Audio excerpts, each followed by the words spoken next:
Hello, everybody, and welcome to this horseback archery podcast with me, Linda, and Me, Johan. Anna Minkkinen. That is our guest this episode. Hello, Anna. Hello, so nice to be here. I was really glad when you answered that you wanted to join us because when Johan and I was start talking about make this podcast even in English, and we was talking about who would we ask to be a guest. I was like, we must have Anna Minkkinen. So when you suggest, oh yeah, I was really happy. But I think we might have some listener that don't know who Anna Minkkinen is. So can't you please just make a short presentation? Who is Anna? Yes. And when did you start this sport? I started the sport in 2016 and I've been doing it really enthusiastic since then. I traveled around the world. I spent a lot of time in Iran to learn the sport. I competed a lot, and for the past 5 years, it has been my main job. I live in Finland, but I teach horseback archery all over the world. It's really exciting life you must live. See a lots of places in the world. Yeah, that's one of the best sides of doing this sport and doing it as a job. Yes, really understand that. It must be really nice to be able to live on it. Yeah, not of course always easy, but it's really, well, the passion job. And you can say that this sport bring you to the whole world, and it's very a high value in it. Exactly. How is it in Finland? Is because we all know that the Finnish people are really good. uh, yes, but that's the truth. Yeah, it is. Yes. And how is it you training and competition in Finland versus other countries? Is it a big difference or is it quite the same?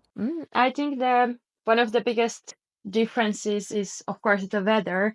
That in Finland, it's not always easy to train. We have long, cold and dark time of the year, as you also well know in Sweden. Yes. And we need to develop quite many ways to use our imaginations to be able to train in the winter time. And in a way, I think that's something that makes us quite accurate. Yes. Because, for example, if we want to shoot the tower, we know that if we will miss the arrows, we won't find them under the snow until it's springtime.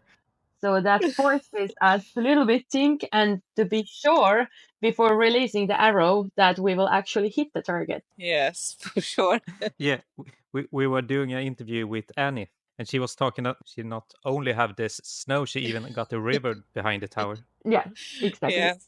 But I think, as you say, it's good because you get a little bit higher motivation to don't miss when when will it ended up in the snow. Well, it's kind of fun when you got the motivation to not miss instead of to hit the target.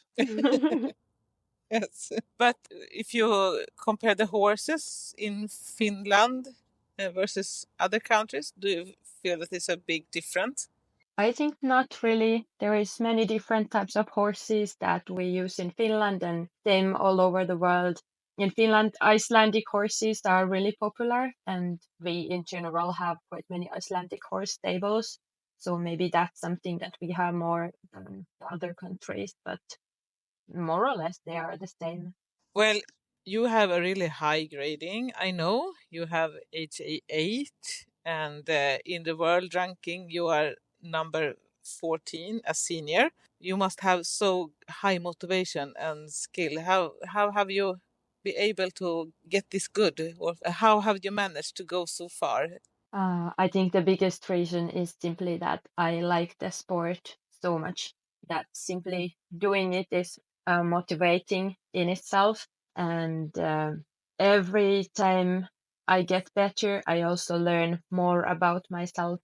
And right now, I feel becoming better horseback archer means also that I become a better person in a way, because to beat my own level, I need to make sure that I'm taking good care of my health, like doing stretching, doing strength training, all these kind of versatile things to make sure that my body can do everything it has to be able to do to be precise and be fast enough in the competitions, and Yes. also for the mind to really focus and bring the best out of myself. I need to practice the focusing skills, dealing under pressure, and so on. So, how to say, to be really good horseback archer, you need to really take good care of yourself, and that's a good motivation for me to live a life that overall makes me happy. Yeah. Yes, I think it's really good, and also I think it's a good, what you say, an extra good thing about taking good care of you and stand up for what you do and your passion. It also gives other younger girls something really good to look up to, if you understand what I mean. Role model. Yeah. Yes, thank you, role model, because I know that we have, except for my daughter, we have another young girl in our stable that is training, and just to see young woman that stand up for taking care of yourself, and it doesn't matter that you are woman or man, whatever, you can reach your goals if you just want to. Yeah, and I think it's important. And what I try to do is to show that actually taking care of yourself and making practice fun and nice is the way to develop further, because the research shows that it is the way to bring out the best performances. But quite easily we start to be really strict on ourselves, and when we want good results, we are really pushing, and the training starts to easily feel quite negative. So I try to take care of myself and my students to keep it in a really positive manner, and yeah, to show that it also works.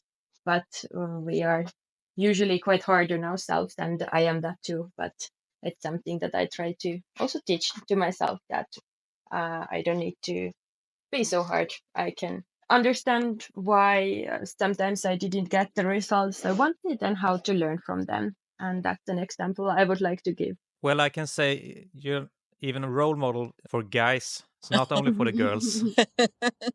Yes, for sure. I can say from a year ago, I think it was, when we met at Linda's place at the competition, Mm, and I was really impressed about the results and your style when you were shooting.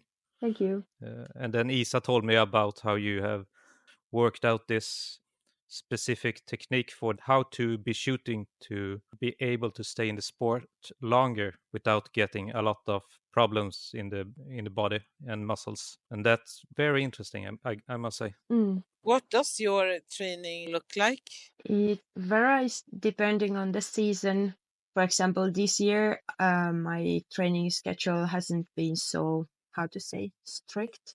I've been not planning so much as before, but sometimes I really like to keep a really strict rhythm, or really planned rhythm, let's put it this way. In the winter time, I train quite much on foot, and I focus on the basics, just developing the technique further, making sure that all the basic pieces are good in order, because often during the competition season we develop some new mistakes, and then the winter time is perfect to get rid of those mistakes and correct the technique. And during winter time, I also like to do lots of other sports to strengthen the body and also to refresh the mind. And yeah, I also do always some horseback archery, and it depends a little bit on the weather and track conditions and so on, what I actually can do. Then when the springtime comes, then I train more on horseback, and yeah, also on ground, but focusing a bit more on the long distance shooting and speed, and things that help me to prepare for the competitions. Then in the summertime, there is often many competitions, but also for me, lots of work. So it's important to train, of course, but also to make sure that there is enough time to recover, because often the summer is so full of things to do Yeah. that the most difficult is not to train, but to realize when it's better not to train and rest. Yes. Well, that is very easy to forget that you need your rest also. I don't think it's that hard. It's kind of nice to take some rest also. Yeah, usually this November time is that I don't train archery or maybe a little bit something, but it's my off season that I can shoot if I feel like it, but I don't push myself on that. So you do it more for the fun of it instead of just the training. Yeah, Did you have any experience from archery before you did it from horseback? not really. I've trained, or not exactly trained, just shot sometimes with traditional bow. And one thing I did too is that in Finland we have this padded sword fighting. It's not exactly LARP because there is no characters, but it's just a game where you can have swords and spears and also bows with soft heads so that you can have it's like archery tag, but there is also other weapons. And I did that with a bow. So my archery experience was mostly with running and shooting with other people who also run. So this kind of dynamic archery was always my thing. Standing still and just shooting, it was sometimes nice, but not really. So then you had more experience on the horses before you found horseback archery. Yeah, I've been riding since I was 8 years old. Show jumping or just dressage or just for fun? As a kid, we had all kinds of things, mostly dressage, but basically everything in the riding school. And after that, mostly dressage and then just riding in the forest and not really goal oriented, just riding for fun. Well, that is really nice. I also like riding for fun. That's my thing. How did you find horseback archery? How did you get introduced to it? Yeah, first I just thought it would be cool, but I didn't know about the sport. But I had a bow and I had a horse, and I thought that he would be okay with the shooting. And I took some pizza boxes and I shot them just by myself. You were hunting for dinner. Yeah, yeah. So it was just in a way for fun. In Finland, we have this group Rohantallit, and I was part of their medieval shows. And with them, we did some horseback archery, but then it actually started for me when I saw some pictures from Iran, and I decided that I need to go there and learn more about this horseback archery. And then I learned that it's an actual sport and there's rules and competitions and this community. And after finding that, I couldn't stop it. I'm still doing it. It was so addictive.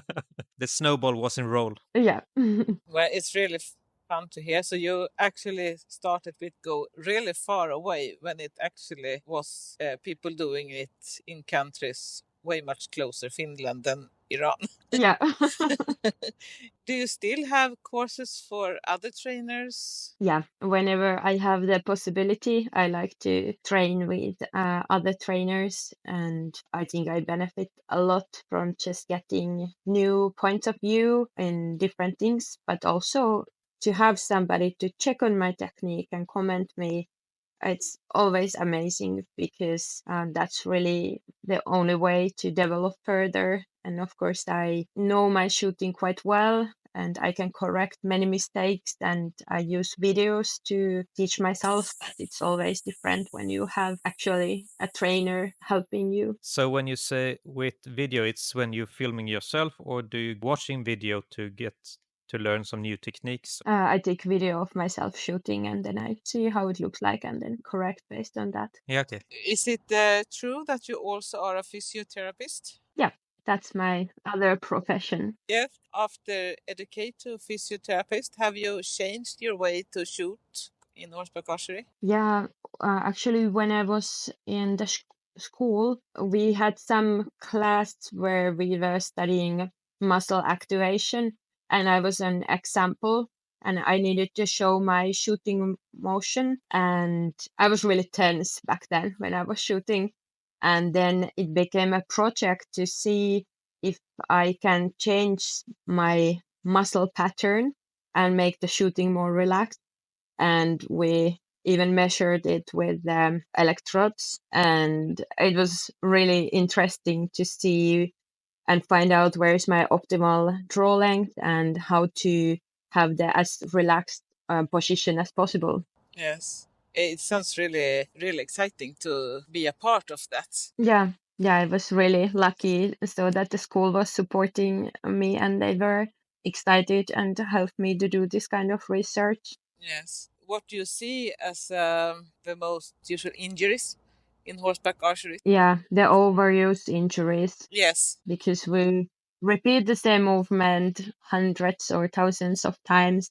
It's not really common to have like acute injury. Maybe if you fall from a horse, but it can happen anytime you're working with such big animals. But the overuse injuries are more difficult because when you shoot and your position is not ideal, but you can repeat it, then your skills get better, but in the time the body starts to ache in somewhere. Usually it's the shoulders, and then to change the movement pattern can be really frustrating because it will mean that for a short time your hits will not be as good as you're used to. So you need to, for a short while, to forget about hitting the center and just fix the body, and that's annoying. Yes. Do you see mostly injuries in muscles or even in the joints after shooting with a bad technique?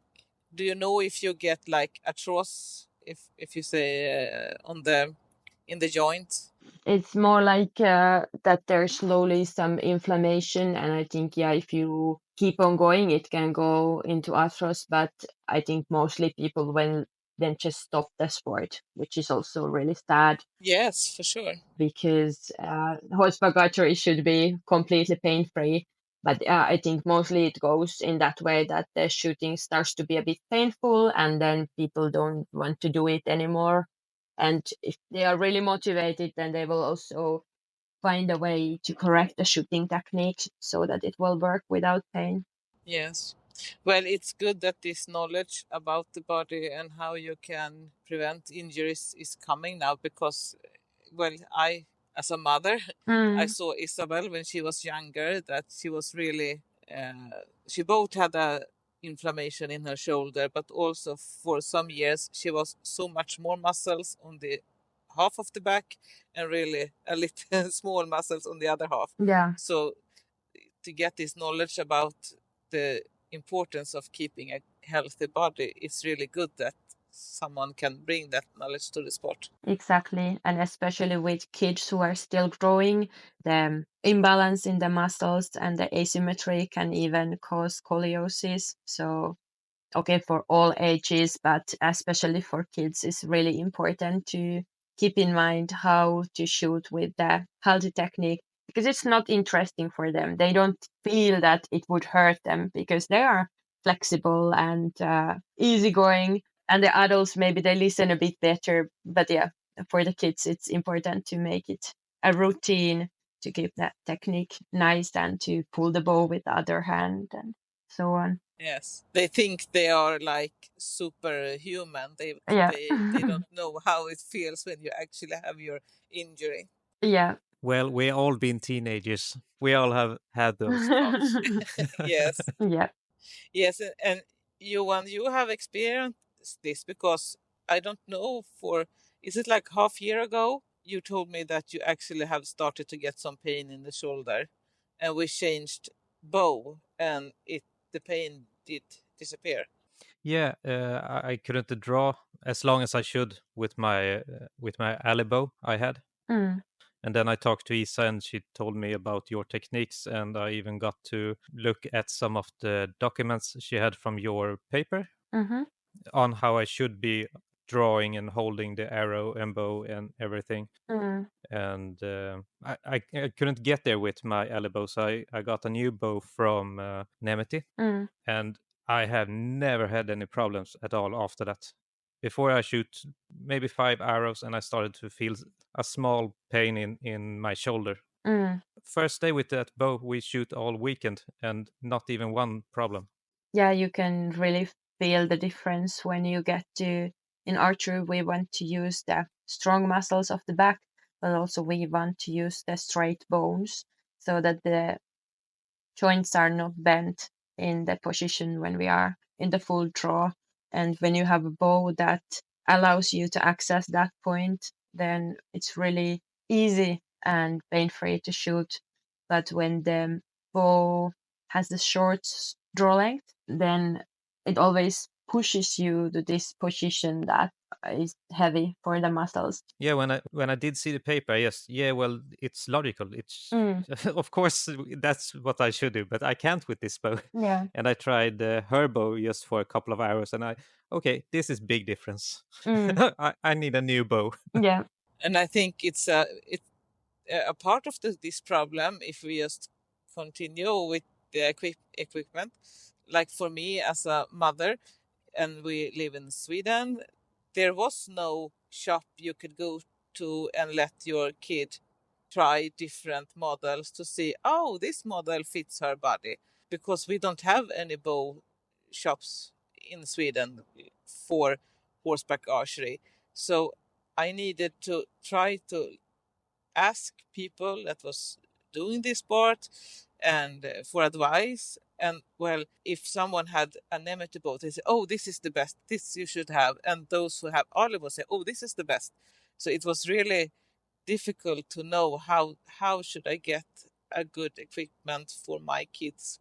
That's also some of the reason why it's so many that get a bow that don't fit the body. It's that, well, when you're a beginner, you really don't know what should I look for. You ask some, you get advice, you listen, say, oh, they probably know what they're talking about.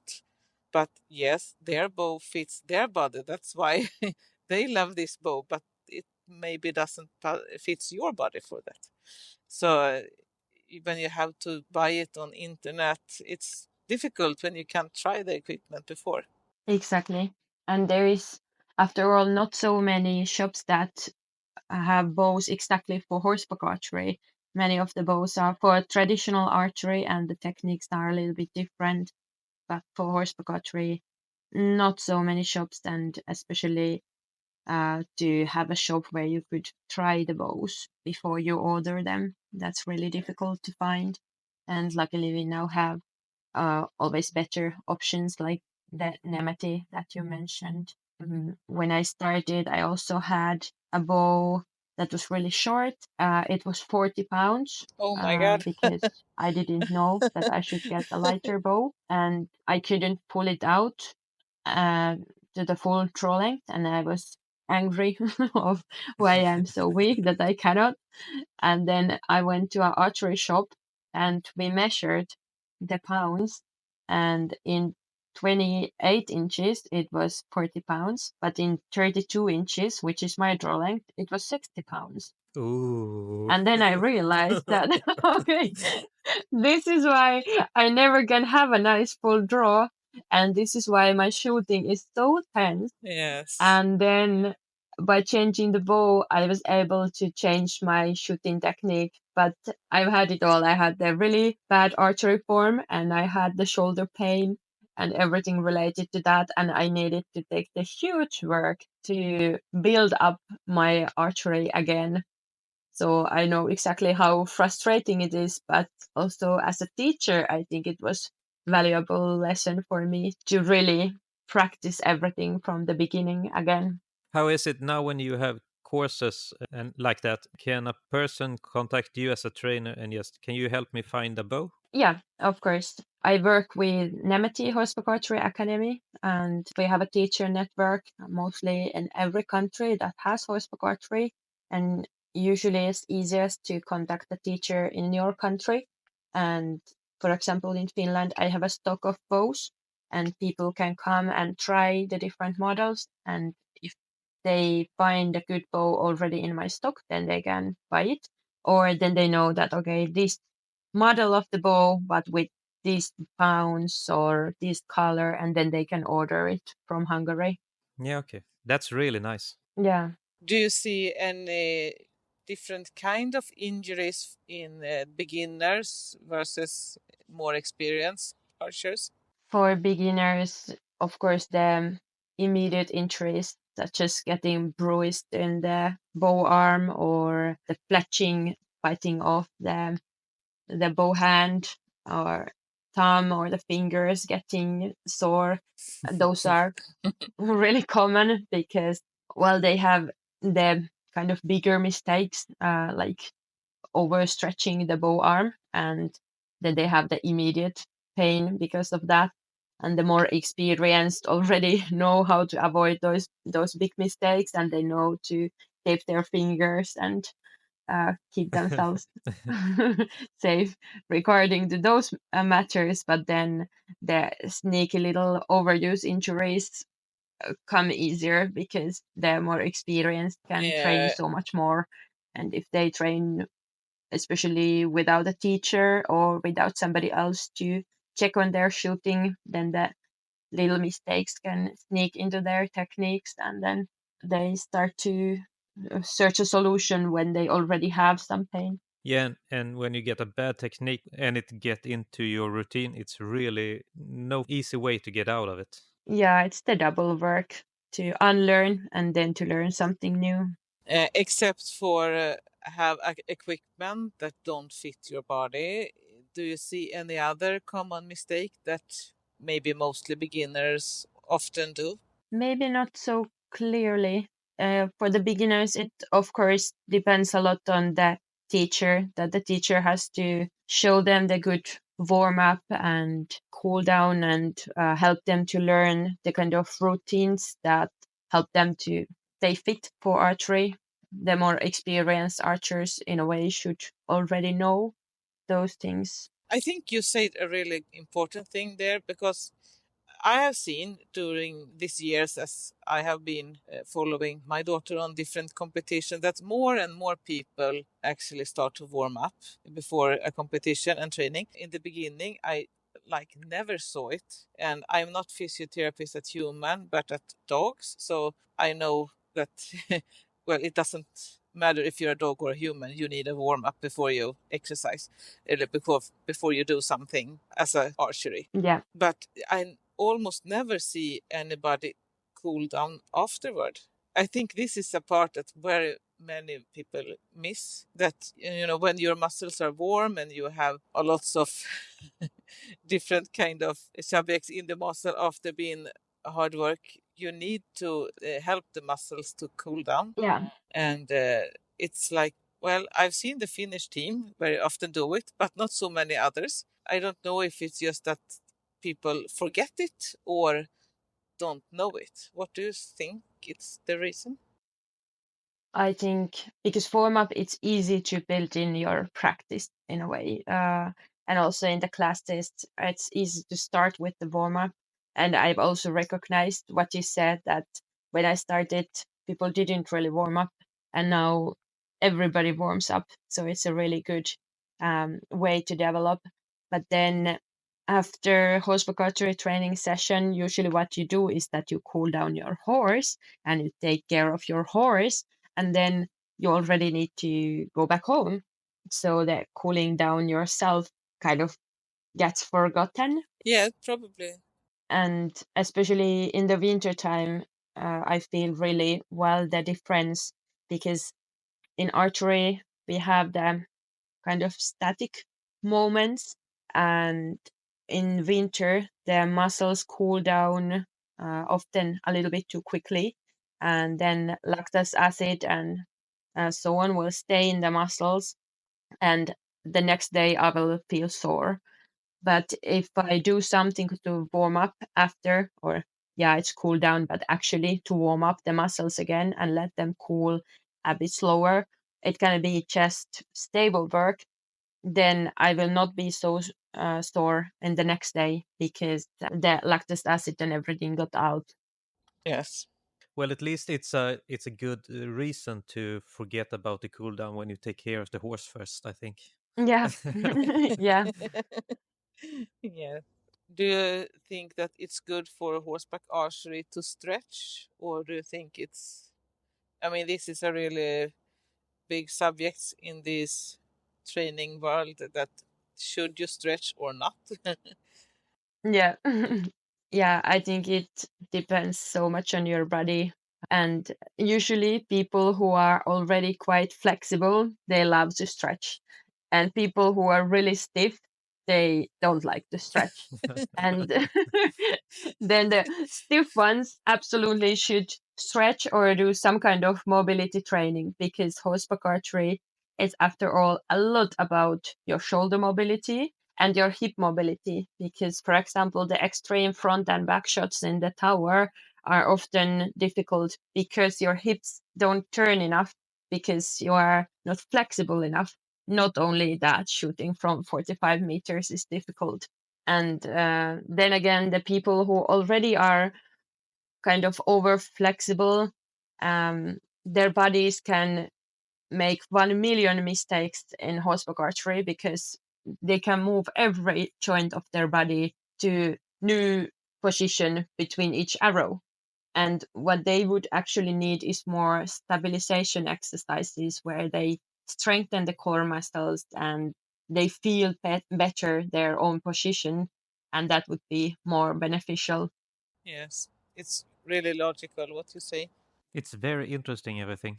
Yes, yes, it's really interesting, and I think I really hope that now when we have a what to say younger generation that they're coming horseback archery, that they really take this knowledge with them, Mm. and that it gets something that everybody help each other with develop. Because if you're gonna be able to do this sport for more than like 10 years, you really need to think about your body's health. Yeah, exactly. And then, in the other hand, if we think about the modern human's life, where we are sitting on the laptop and on the phone, and we are always having the shoulders forward, neck down, then horseback archery is the perfect hobby, because Yeah. it forces us to open the chest and use the back muscles and have a straight spine. So if we can just do it in the proper way, it's the perfect way to avoid actual physiotherapy, because you do all the exercises that the physiotherapist will ask you to do when you have the neck and shoulders problems.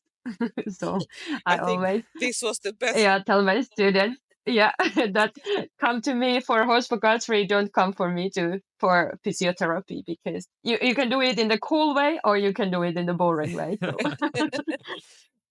I think this was a really good reason for everybody in the world to start do horseback archery.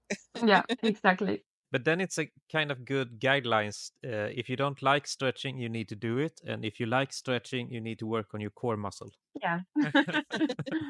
What do you think about the sport's future in both Finland and worldwide? How do you see it the future? I think it's developing nicely. Even in the 8, 9 years that I've been in the sport, I've seen that it really goes forward. There's always more and more people doing it, and also it's going to more professional way. And I know it's the dream for many of us to have horseback archery in the Olympics one day. And especially after seeing the live stream from the European Championships this year, I think Yeah. Yes, it was really it's nice. possible to go there. Yeah, it's now getting so good looking and professional that finding sponsors and get more views for the sport and then making it more widely known, I think we can get there. It was actually the first time I understand everyone who's crazy about sport like football and hockey and following the matches. Yeah, it was really, really nice. And as you say, it was a quick look at the future as a well, what the future could look like if Mm, it get a part of Olympic Games, and that really how nice it is when you can look at a streaming, live streaming in this way. exactly. They really did a huge and really good work with that. Yeah. Do you have any advice for our listener, that maybe we have some beginner that want to start its sport, or people that have started and want to do this? Do you have any advice for them?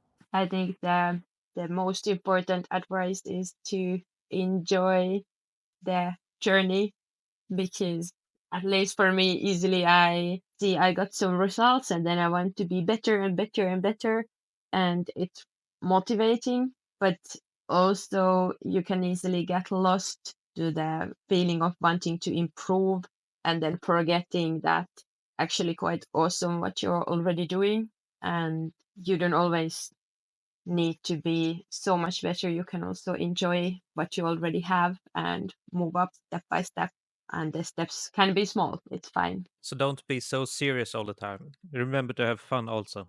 Yeah, because you can do horseback archery for in many sports. You know that if you are football player, you need to start when you are a kid, and your career will be over, I don't know, when you're 30. But for horseback archer, in my competition group, our oldest member just turned 67, and he's not gonna stop. He's making plans for his next 5 years at least. That's wonderful. So you can keep on doing, and the age will not stop you. But what will stop you is that if you get too stressed and if you're not motivated to do it anymore, then to keep it so fun that you actually want to do it year after year is the key to success, I think. And I think grading, because I think in a lots of countries, the sport is still quite small. Mm, And when you go to a competition, you will compete against a person who is really, a lots of knowledge, have done it for several years, shoot high scores, high points. mm, Then it can be a bit, what you said, it can take a part of your motivation that yeah, I will never win. But if you work more with the grading, then you can say, but hey, look here. Yeah, you can't compare to this one that is HA6 or 5 or whatever it is. But mm, you look here, you today got from student 1 to student 2, that yeah, we use more grading to, especially in these smaller countries, that hey, you look here, you can still develop, and you go up, you see, now you can reach this and take this as a goal. exactly. Yeah, I really love to work with the grading table, and I have all of my competition points from IHA competitions since I started. And I have in Google Sheets like Excel that will show me the diagram of how it's building up, and it's really fun and motivating to see that it's of course not steady going up. It's like up down, but the overall direction is up. And yeah, always if I can beat myself, I'm really happy, and every year it gets more difficult to beat the previous results, and that makes it challenging and fun. What is your favorite memory from your horseback archery career? I have a lot of good memories, but when I saw this question, I thought that I have to pick up the moment from Alfaris competition in Jordania, where we were competing in the courtyard, and they had built up a beautiful track in front of the palace, the royal palace. And we had the police horses, that's our competition horses. They made a lottery and we got a horse. And the organizer of the competition, or the kind of organizer, was the prince of Jordan. And he was there watching the competition, and everything was really professional. And then was the last day and the last group, and I was in that group. And then they said that okay, now we will stop the competition for a while. And then helicopters came, and they brought the king of Jordan, and he went there to watch the competition. And on the roof, in every corner of the palace, there was the sharpshooter aiming to the person on the track, making sure that we for sure aim the target and not towards the audience. And then they said that okay, now you can compete under the eyes of His Royal Highness. And the the level of adrenaline was crazy. I think I shot better than ever before. And also the whole situation of you could never think that you would be shooting from horseback front of a king. It's like from a fairy tale, and then it actually happened. It was like, wow. Yes. I was sure you were gonna say that they were gonna fly with the helicopters with the targets hanging under, and you were going to hunt it. Oh no. Yeah. I was like, this is gonna be awesome. Yeah, maybe. Yeah, they could have probably.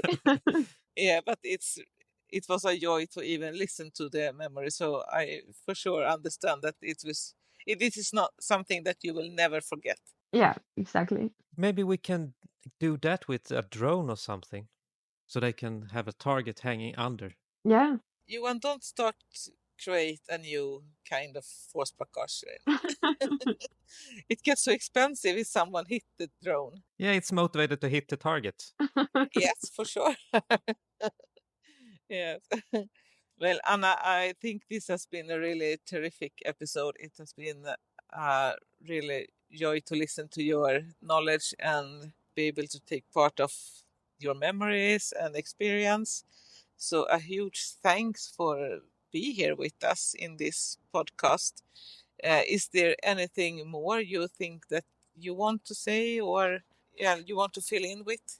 No, just looking forward to seeing more and more people doing horseback archery. So I hope whoever is listening to this, I hope we meet one day in competitions. I like it so in horseback archery that the competitions are not places to be enemies with the other competitions, but everybody can feel warmly welcome, and that we have all the levels competing together. So I hope to see many new people also coming to this world and enjoying the sport with us.